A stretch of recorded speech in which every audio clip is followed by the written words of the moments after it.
ఈనాటి 4వ విడత వైఎస్ఆర్ ఆసరా కార్యక్రమానికి ముఖ్య అతిథిగా చేసినటువంటి గౌరవనీయులు పెద్దలు మాజీ మంత్రివర్యులు కోవూరు స్థానిక శాసనసభ్యులు శ్రీ నల్లపరెడ్డి ప్రసన్న కుమార్ రెడ్డి గారికి, అదేవిధంగా వేదిక మీద ఉన్నటువంటి సర్పంచ్ గారికి మరియు నిరంజన్ బాబు రెడ్డి గారు అయితేనేమి, అదేవిధంగా విజయ్ కుమార్ గారు, రజిత్ కుమార్ రెడ్డి గారు, ఇంకా వేదిక మీద ఉన్నటువంటి అచ్యుత్ రెడ్డి, స్థానికంగా ఉన్నటువంటి మండల కన్వీనర్లకు అయితేనేమి, పార్టీ సీనియర్ నాయకులకి, సర్పంచులకు, ఎంపీటీసీలకు, మాజీ ఎంపీపీలకు, మాజీ ఏఎంసీ చైర్మన్లకు, మరి ఇక్కడికి ఇచ్చేసినటువంటి మహిళా సోదరులందరికీ, అదేవిధంగా పాత్రికేయ సోదరులకు, గ్రామస్తులకు, ప్రతి ఒక్కరికి కూడా ప్రత్యేక ధన్యవాదాలు తెలుపుకుంటా ఉన్నాం. ఈరోజు కార్యక్రమం గురించి ఇప్పుడే గౌరవ శాసనసభ్యులు గారు చెప్పడం జరిగింది. మీకు అందరికీ తెలుసు, మరి ఈరోజు మనకు 4వ విడత ఆసరా అమౌంట్ జమ అవుతూ ఉండదు మీ అకౌంట్లో. గౌరవ ముఖ్యమంత్రి గత ఎలక్షన్కి ముందు మిమ్మల్ని అందరినీ ఉద్దేశించి ఒక మాట చెప్పడం జరిగింది.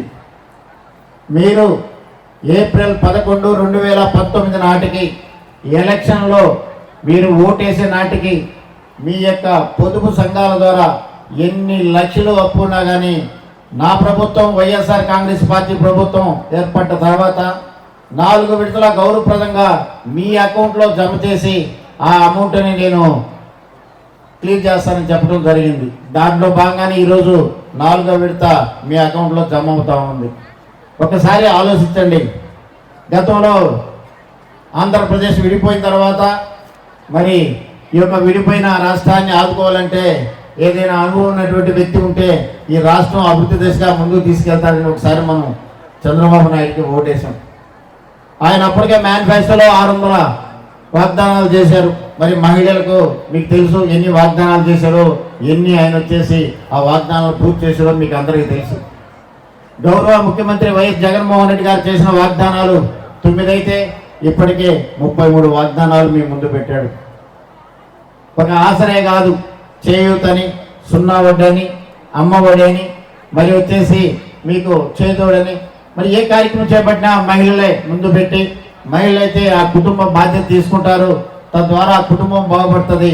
కుటుంబం ఎక్కడెట్టయినా అభివృద్ధి చెందితే తప్పకుండా ఈ యొక్క రాష్ట్ర అభివృద్ధి దిశగా ముందుకు తీసుకెళ్తాను మంచి ఉద్దేశంతో మహిళలకి అగ్రతాంబూలం ఇచ్చి మరి ముందు పెట్టి ఈ రాష్ట్ర ప్రభుత్వం వైఎస్ జగన్మోహన్ రెడ్డి గారి ప్రభుత్వం మరి మీకు అందరికీ తెలుసు ఎన్ని కార్యక్రమాలు చేపడతామన్నారు. ఒకసారి ఆలోచించండి, ఇక్కడ ఉన్నటువంటి మహిళలందరూ కూడా గత ప్రభుత్వ విధానాలకి వైఎస్ఆర్ కాంగ్రెస్ పార్టీ అధికారంలోకి వచ్చిన తర్వాత జగన్మోహన్ రెడ్డి చేస్తున్నటువంటి సంక్షేమ పథకాలకి ఒక్కసారి ఆలోచించండి. ప్రతి ఒక్కరు కూడా ప్రతి ఇంటికి సంక్షేమ పథకాలు మీ ఇంటికి వచ్చి ఉంటాయి. మీరు ఎవరిని అడగల, ప్రసన్న కుమార్ రెడ్డి గారిని అడగలేదు, వేదిక మీద ఉన్నటువంటి అధికారులను కానీ నాయకులను ఎవరిని మీరు ఎవరు అడగల. మీ ఇంటికి వచ్చి మీ తలుపు తట్టి వాలంటీర్ వ్యవస్థ మీ దగ్గరకు వచ్చి మీకు ఏ అవసరం ఉందో, మీరు దేనికి అర్హులో మీ దగ్గర అప్లికేషన్ తీసుకొచ్చి సచివాలయంలో అప్లోడ్ చేస్తే సీఎం గారు వచ్చేసి అమరావతి నుంచి బటన్ నొక్కితే మీ అకౌంట్లో డబ్బులు జమ అవుతా ఉన్నాయి. మరి ఏ ముఖ్యమంత్రి అయినా చేశారా ఒకసారి ఆలోచించండి. ముఖ్యమంత్రులు వస్తున్నారు పోతున్నారు, ఏదన్నా సంక్షేమ పథకాలు ఇవ్వాలనుకుంటే ఎలక్షన్ 6 నెలలు ముందుండగా అంటే వాళ్ళకి ఆ సంక్షేమ పథకాలు గుర్తుకొస్తాయి.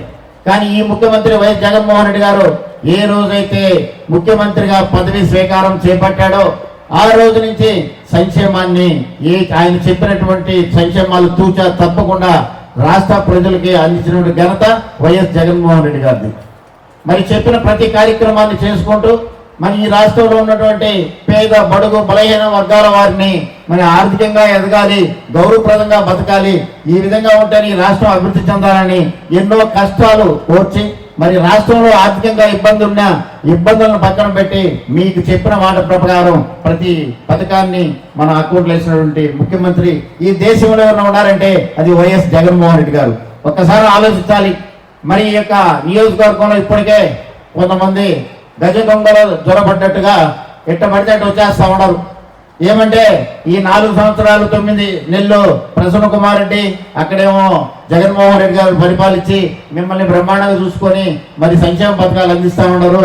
మరి మీ దగ్గర వాళ్ళు ఇచ్చినటువంటి సంపదను మేము దోచుకుంటామనేసి గజ దొంగలు మరి ఈ యొక్క నియోజకవర్గంలో చొరబడిన ఒకసారి ఆలోచించండి.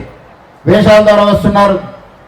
మీకు అందరికి మేము రాబో రోజుల్లో మాకు ఓటేయండి, మిమ్మల్ని ఆదరిస్తాం, ఇంకా అభివృద్ధి దిశగా ముందుకు తీసుకెళ్తామని. గతంలో 5 సంవత్సరాలు విడిపోయినప్పుడు ఇచ్చినటువంటి 5 సంవత్సరాల్లో అనుభవ జ్ఞానాన్ని ఇస్తే తండ్రి కొడుకులు దోచుకునే రాష్ట్రాన్ని ఈ పేద బడుగు బలహీన వర్గాల వాడిని రోడ్లో వదిలేసిన పరిస్థితి గతంలో. మరి ఇప్పుడు పరిస్థితి జగన్మోహన్ రెడ్డి గారి పరిస్థితి ఎవరికి ఇబ్బంది జరగకుండా నేనున్నాను అని చెప్పేసి ముందుకు వచ్చేసి మహిళలకైతేనేమి, వృద్ధులకైతేనేమి, అదేవిధంగా కూడా రైతులకైతేనేమి ఎవరికైనా సరే నేనున్నానని ముందుకు వచ్చిన ముఖ్యమంత్రి ఎవరు ఉన్నారంటే వైఎస్ జగన్మోహన్ రెడ్డి గారు. ఒకసారి ఆలోచించండి. విద్యకి ఏ విధంగా ప్రోత్సహిస్తున్నాడో అదేవిధంగా వైద్యానికి ఏ విధంగా ప్రోత్సహిస్తున్నాడు. ఎవరైనా సరే పేద విద్యార్థులు ఉంటే ఆ విద్యార్థులకి ఈ ప్రభుత్వం అండగా ఉంటుంది, నేను అండగా ఉంటాను, మీ బిడ్డల్ని ఎంతవరకైనా చదివించడానికి ఈ ప్రభుత్వం ముందుకుంటుందని ముందుకు వచ్చి మీ బిడ్డలకి ఎలాంటి ఇబ్బంది లేకుండా ఫీజులు అయితేనేమి, మరి స్కూల్కి వెళ్ళేటువంటి వాడికి స్కూల్లో ఇచ్చేటువంటి ఫుడ్ అయితేనేమి, ఈ స్కూల్లో చూస్తే ఎక్కడైనా సరే ఏ స్కూల్కి అయినా సరే మౌలిక వసతులు అయితేనేమి, మరి పిల్లలు వేసుకునే బట్టల కాడి నుంచి తినే తిండి కాడి నుంచి ఫీజు రియంబర్స్మెంట్ అయితేనేమి, విద్యా కానుక అయితేనేమి, విద్యా దీవెన, వసతి దీవెన, విదేశీ దీవెన, ఎన్నో కార్యక్రమాలు.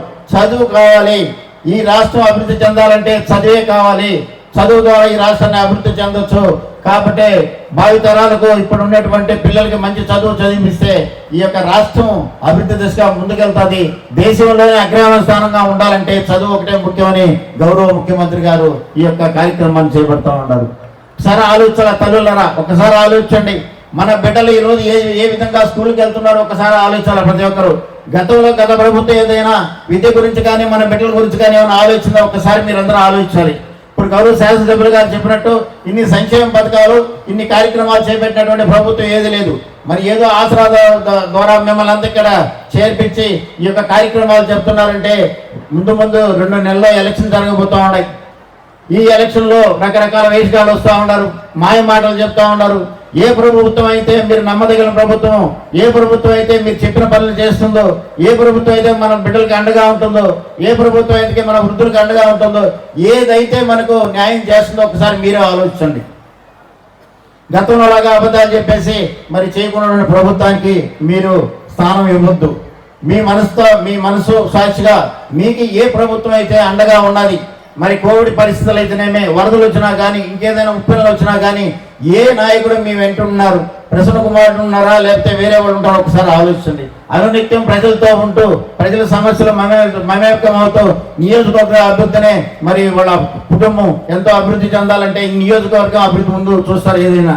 మరి రాష్ట్రంలో కదా దేశంలో ఉన్నటువంటి రాజ్యసభ ఎంపీల నుంచి ఎన్నో కోట్ల రూపాయల నిధులు తీసుకొచ్చి ఈ యొక్క నియోజకవర్గాన్ని అభివృద్ధి చేసినారంటే ప్రసన్న కుమార్ రెడ్డి గారు. మనమందరం ఇన్ని రోజులు 4 సంవత్సరాల 9 నెలలు వాళ్ళ చేత మనమంతా సేవ చేయించుకున్నాం. రాష్ట్ర ముఖ్యమంత్రి గారు ఎన్నో సంక్షేమ పథకాలు వేశారు, గౌరవ శాసనసభ్యులు గారు ఎన్నో అభివృద్ధి కార్యక్రమాలకు శ్రీకారం చుట్టారు. మనకు అందరూ తెలుసు ఎన్ని సిమెంట్ రోడ్లు వేసుకున్నాం, ఎన్ని డ్రైన్స్ కట్టించుకున్నాం, ఎన్ని అంగన్వాడీ భవనాలు కట్టించుకున్నాం, ఎన్ని హై స్కూల్స్ కట్టించుకున్నాం, ఎన్ని కార్యక్రమాలు మనం చేసుకున్నాం మనందరికీ తెలుసు.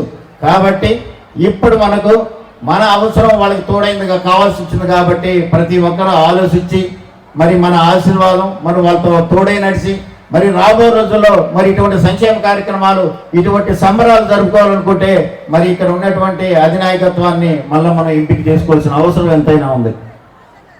స్థానికంగా ఉన్నటువంటి ప్రసన్న కుమార్ రెడ్డి గారు అంటే మనకందరూ తెలుసు. ఇప్పటికి మన దగ్గర 6 సార్లు ఎమ్మెల్యే ఉన్నాడు ఆయన. వాళ్ళ తండ్రి గారు ఈ నియోజకవర్గం నుంచి ఎమ్మెల్యేగా గెలిచి మరి రాష్ట్రంలోని కలిసి ఉన్న రాష్ట్రంలో 2వ నాయకుడిగా ఎదిగినటువంటి పరిస్థితి, ఎన్నో మంత్రులు పదవులు చేసినటువంటి పరిస్థితి. నియోజకవర్గంలో ఉన్నటువంటి ప్రతి ఒక్క కుటుంబం విషయం అయితేనేమి, ప్రతి గ్రామం విషయం అయితేనేమి, ఈ నియోజకవర్గాన్ని ఈ రాష్ట్రంలోనే కోవూరు నియోజకవర్గాన్ని ఒక మోడల్ నియోజకవర్గంగా తీర్చిదిద్దడంలో నల్లపరెడ్డి కుటుంబం సంబంధించినటువంటి వాళ్ళు వాళ్ళ తండ్రి గారి నుంచి ఇప్పుడు ఎవరికి ప్రసన్న కుమార్ రెడ్డి వరకు 6 నిశలా శ్రమిస్తూనే ఉంటాడు. కార్యకర్తకే మీరు చెప్పినటువంటి రోడ్డు మరి ఏ ఎంపీకి పెట్టాలి, ఎక్కడ తీసుకురావాలని చెప్పి కార్తీక లోపల శ్రీధర్ దీనికి లెటర్ రెడీ చేయని చెప్పాడు. అటువంటి వ్యక్తి మన ముందున్నాడు. మీరు ఒకసారి ఆలోచించండి. ముఖ్యమంత్రి గురించి మీకు అందరికీ ఇప్పటికే చెప్పుకున్నాం. పథకాలు మేము తెలియకున్నాం, పథకాలు కూడా మీ డోర్ స్టెప్ కూర్చున్నాయి ఎన్నో. ఇటీవల కాలంలో గడప గడప మన ప్రభుత్వం తిరిగినప్పుడు మీకు ఇన్ని పథకాలు వచ్చినాయని కదా స్థానిక సంస్థల ప్రజాప్రతినిధులకైతేనే, గౌరవ శాసనసభ్యుల గారికి అయితేనే మాకైతే తెలియడం జరిగింది. కాబట్టి మీరందరూ కూడా ఒక్కసారి ఆలోచించండి. జగన్మోహన్ రెడ్డి వైపు చూడండి. యువకుడు, ఉత్సాహవంతుడు, ఇంకొక 40 సంవత్సరాలు ఈ రాష్ట్రాన్ని పరిపాలించేటువంటి యోగ్యత ఉన్నటువంటి మంచి మనసు ఉన్నటువంటి యువ నాయకుడు వైఎస్ జగన్మోహన్ రెడ్డి గారు. అటువంటి ముఖ్యమంత్రి మనం కానీ గెలిపించుకుంటే మనం తప్పకుండా రాబో రోజుల్లో మన బిడ్డలకు బంగారు భవిష్యత్తు ఉంటుంది, మనకు మంచి భవిష్యత్తు ఉంటుంది, మనకు కూడా ప్రతి ఒక్క దానికి భరోసా ఉంటుంది. అటువంటి భరోసా కల్పించేటువంటి నాయకత్వాన్ని మనం ఎన్నుకోవాలని, మరి రేపు రాబోటువంటి మార్చి ఏప్రిల్లో జరిగేటువంటి ఎలక్షన్లో గౌరవ శాసనసభ్యులు నల్లపురెడ్డి ప్రసన్న కుమార్ రెడ్డి గారిని, అదేవిధంగా మన నెల్లూరు పార్లమెంటు సభ్యులుగా పోటీ చేయబోతున్నటువంటి వేమిరెడ్డి ప్రభాకర్ రెడ్డి గారిని, తద్వారా ఇక్కడ ఎమ్మెల్యేగా ప్రసన్న కుమార్ రెడ్డిని గెలిపిస్తే రాష్ట్రంలో జగన్మోహన్ రెడ్డిని గెలిపించిన పరిస్థితి.